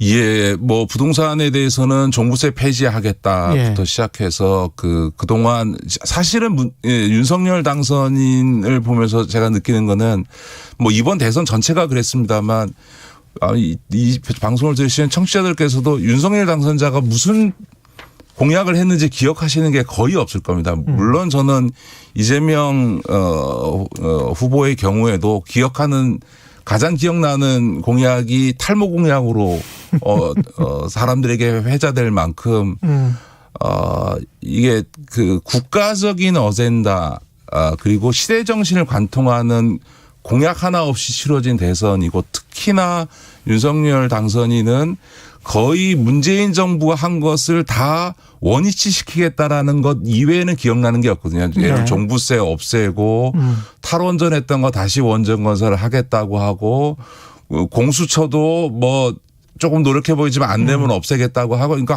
한마디로 얘기하면 문재인 정부가 한 거는 다 바꾸겠다. 최저임금이라든가 52시간이라든가 이런 거에 다 비판적이니까 윤석열 당선인은 그냥 문재인 정부가 한 것에 대한 반대만으로 대통령이 된 케이스여서 그런데 문제는 그 모든 것들이 다 입법 사안이거든요. 제도적인 사안이라는 겁니다. 그런데 지금 민주당이 단순히 과반 의석이 아니라 170석이 넘는 압도적인 과반을 갖고 있는 민주당을 두고 과연 윤석열 당선자가 그동안 선거 과정에서 얘기했던 것들을 그냥 무리하게 추진한다면 민주당이 그걸 법 개정에 협조해 줄 이유가 하나도 없겠죠. 그러니까 잘못하면 정말 윤석열 정부가 식물 정부가 될 가능성도 배제할 수 없는 거죠. 그러니까 결국은 얼마나 야당이 된 민주당과 협치하면서 국정 운영에 정치의 묘를 살려내느냐 그거에 의해서 윤석열 정부의 위기가 달렸다 이렇게 봐야 되겠죠. 그 선거 때는 소득주도 성장도 엉터리이기 때문에 이제 폐기를 해야 된다. 그런데 한편으로는 그 저소득층에 대한 임금 보전이랄지 뭐 이런 것들은 또 비슷하게 이야기를 하고 있거든요. 어떻게 보세요? 이런 부분들은? 최저임금과 관련해서는 어차피 최저임금 인상의 속도라고 하는 거는 그 최저임금 위원회에서 결정을 하는 거니까 그거에 따라서 이제 정부 측 위원 임명 권한이 새 정부에게 이제 돌아갈 것이기 때문에 아마 최저임금의 인상 속도는 조절이 되겠죠. 그러나 이미 문재인 정부에서도 초기에 과감하게 올렸다가 지금 코로나를 맞으면서 최저임금 그 인상 폭이라고 하는 게 어떻게 보면 역대 최저로 내려가 있는 박근혜 정부 때보다도 최저임금을 인상률이 떨어지는 상황이기 때문에 특별히 최근 한 2, 3년간의 최저임금 인상 속도보다 더 늦춰질 가능성은 별로 없어서 크게 뭐 이 소주성의 핵심이 최저임금인데 최저임금 문제가 우리 사회 이슈가 되겠냐라고 하는 생각은 좀 들죠. 예. 아무래도 그리고 이제 각종 규제 철폐를 내세웠기 때문에 이게 친기업 성향 또는 친재벌, 친대기업 성향으로 가는 것이 아닌가 그런 생각도 드는데 어떻게 보십니까 이 부분은? 예, 그러니까 이제 저는 윤석열 당선자에게 좀 사실은 아까도 말씀드렸던 정치 선언하고 8개월 만에 대통령이 되다 보니까 아무래도 검사 생활만 했고 이 정치에 뛰어든 지 기간도 짧기 때문에 정책에 대한 국정 운영에 대한 공부가 부족할 수밖에 없었고 결국은 주변 사람들이 정리해 준 내용들을 공약이라고 말씀을 많이 하셨을 것인데 그렇기 때문에 정말 본인의 공약에 집착하면 곤란하다. 저는 그렇게 봅니다. 그러니까 부동산과 관련해서도 실제로 종부세라고 하는 게 어떤 효과를 내태고 있는지 그것에 부담을 하고 있는 계층이 누구인지 어느 정도 규모인지 이런 것들을 다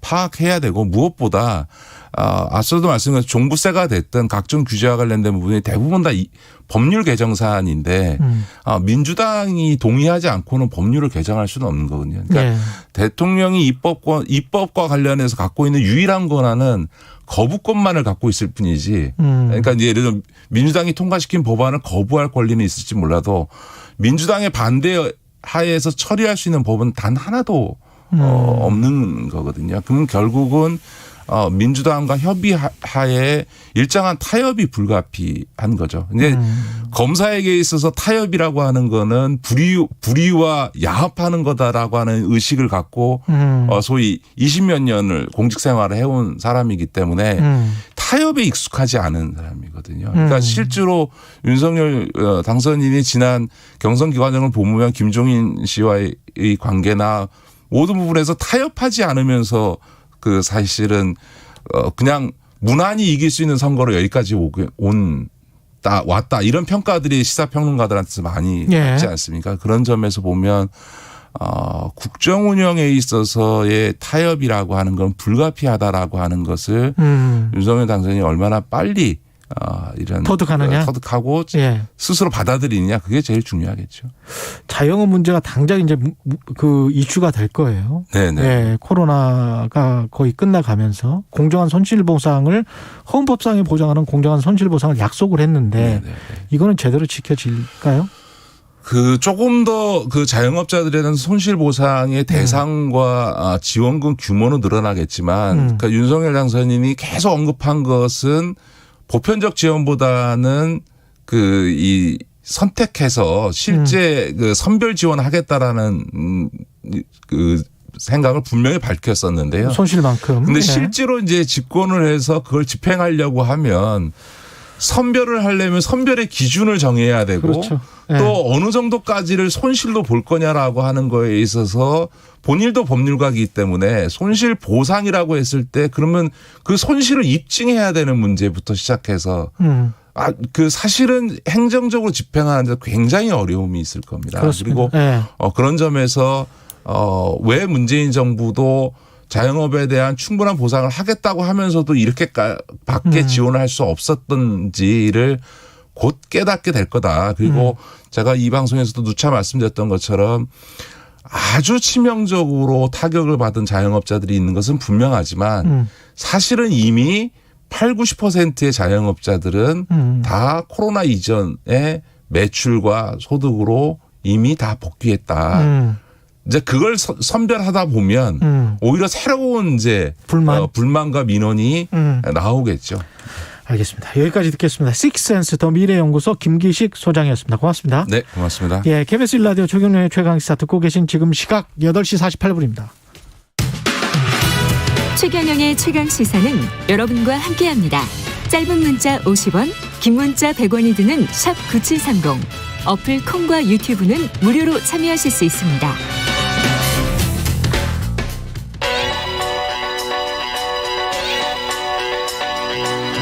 최강 시사 전민기의 눈. 네, 전민기의 눈 한국인사이트 연구소 전민기 팀장 나와 있습니다. 안녕하십니까? 네, 반갑습니다. 전민기입니다. 야, 이제 20대 대선 빅데이터 오늘 완전히 한번 정리를 해보겠습니다. 네. 20대 대선에 대한 빅데이터 반응. 일단 대선에 대해서는 1년 언급량이 700만 건인데요. 두 후보 보니까 이재명 후보가 2,500만 건, 윤석열 당선자가 1,200만 건에서 다 합치면 4,300만 건 정도 돼요. 그러니까 유권자들이 뭐 비율로 따지면 1인당 한 건 이상의 대선 관련 글을 올렸다. 이거 굉장히 많은 양이거든요. 그러네요. 그래서 뭐 연관어는 뭐 정책이나 공약 이야기가 이제 마지막에 나오면서 토론, 사전 투표 이런 것들이 최근에 가장 큰 관심사로 좀 올라왔고요. 감성어는 29.2대 64.2입니다. 역시나 뭐 지지하다도 있지만 의혹이나 차별, 논란, 뭐 범죄, 여성 혐오, 부정선거 이런 키워드들 계속 올라오고 있거든요. 부정적인 게 64군요. 네, 이제 뭐 네거티브 선거 때문에 이런 키워드들 많이 좀 등장을 했습니다. 빅데이터로 그 국민들이 어떤 이유로 대통령을 뽑았는지 좀 파악을 할 수 있을까요? 네, 일단 그 뭐 정책이나 공약 그리고 대통령에게 바라는 부분들을 좀 정리를 해봤을 때 첫 번째가 이제 경제였고요. 두 번째가 이제 능력, 리더십. 세 번째가 정권 교체, 네 번째가 의외로 이제 기후 위기에 관한 관심들이 좀 높으셨고요. 그 다음에 이제 통합. 어제부터 많이 나온 이야기는 통합입니다. 그래서 사실은 통합과 경제 살리기 이 외에 좀 요즘에 이제 국제 정세가 불안하다 보니까 외교력이나 우크라이나 관련 키워드들도 좀 등장을 하고 있는 상황입니다. 그렇죠. 네. 이게 이슈들이 진짜 많았던 선거입니다. 많았습니다. 그래서 이제 차례로 정리를 해보면 이재명 후보가 여당의 더불어민주당 대선 후보로 선출된 시점부터 관심도가 이제 올라가기 시작을 해요. 그 전까지 좀 대선에 대한 관심이 적다가 그리고 이제 이낙연 그 의원과 원팀이 되기까지 그리고 윤석열 후보가 제1야당 국민의힘 대선 후보 선출되는 시점 그러다가 관심이 좀 사그라들다가 이제 윤석열 당선자 배우자 김건희 씨 사과 기자회견 그다음에 이재명 후보 배우자 김혜경 씨 사과 기자회견이 있었고요. 그다음에 이제 유튜브 채널 3프로TV가 큰 관심을 받게 되면서 이때 이제 정책으로 좀 돌아섭니다. 공약이나 관심이. 네, 그러면서 이런 관심이 지상파 3사 중계로 이어지면서 시청률이 아주 높게 나왔고 39%가 나오면서 토론회와 관련된 이슈들이 계속 터져 나왔고요. 그리고 이제 대장동 사건 공방이 이제 막판에 또 녹취록과 함께 좀 많은 이야기 나왔고 단일화 이슈 또 있었죠. 그렇죠. 그러면서 이 단일화나 녹취록과 관련해서는 부정적인 감성어가 굉장히 높게 나오면서 예전에 어떤 정치 공식과는 좀 다른 쪽으로 국민들이 해석하는 그런 모습들 볼 수가 있었고요. 그리고 역대급 사전투표를 굉장히 큰 관심이었습니다. 그리고 이제 사전투표 부실관리 논란까지 이런 점들이 이제 대선을 관통하는 이슈들로 좀 키워드로서 정리가 되네요. 유튜브 내에서의 관심은 어땠습니까? 두 후보에 대한. 대단한 게 이제 이재명 후보랑 윤석열 후보 다 합쳐서 두 후보의 이름이 나온 조회수가 어마어마한데 이재명 후보 25억 회 조회수 다 합쳐가지고. 25억 회? 네. 윤석열 후보 34억 회. 와, 34억 회? 네. 이게 그러니까 뭐 유튜브 굉장히 많잖아요. 이런 것들 다 합쳤을 때예요. 그러니까 어마어마한 수치라고 볼 수가 있습니다. 1년 동안이지만. 우리 전체 지구인의 인구네요. 아, 그렇습니다. 예. 그러면서 이제 두 후보를 합하면 그렇습니다. 네, 인기 동영상도 보면은 가장 많이 본 게 결국에는 아까 말씀드렸던 그 3프로TV 정책 관련이거든요. 이게 얼마나 봤습니까? 이게 뭐 700만 명 이상의 조회수를 기록하고요. 예, 이재명 후보 같은 경우는 윤석열 당선자 같은 경우 한 400만 회 가까이. 그러면서 이 두 개 합쳐가지고 700만 회니까 어마어마한 수치잖아요. 아무튼 두 개를 합치면 1000만 회가 넘네요. 그렇습니다. 하나가 700만이고 하나가 400만이면. 그렇습니다. 1000만 회가 넘습니다. 이런 반응들이 쭉 나왔고요.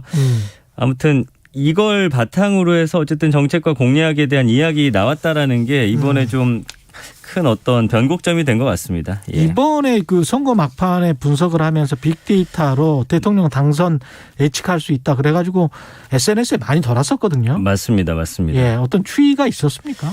일단은 1년 동안의 흐름으로 봤을 때는 늘 이재명 후보가 언급량이나 검색량이 높았는데 그 이달 3일과 6일 사이에 이 두 사람의 검색량 추이를 보면 평균 검색량에서 윤 당선자가 이 후보를 73대 61의 비율로 좀 앞서는 것으로 보입니다. 그래서 네이버에서 3일과 6일. 네. 3일이 무슨 일이 있었어요? 3일에 이제 사전투표 전날이죠.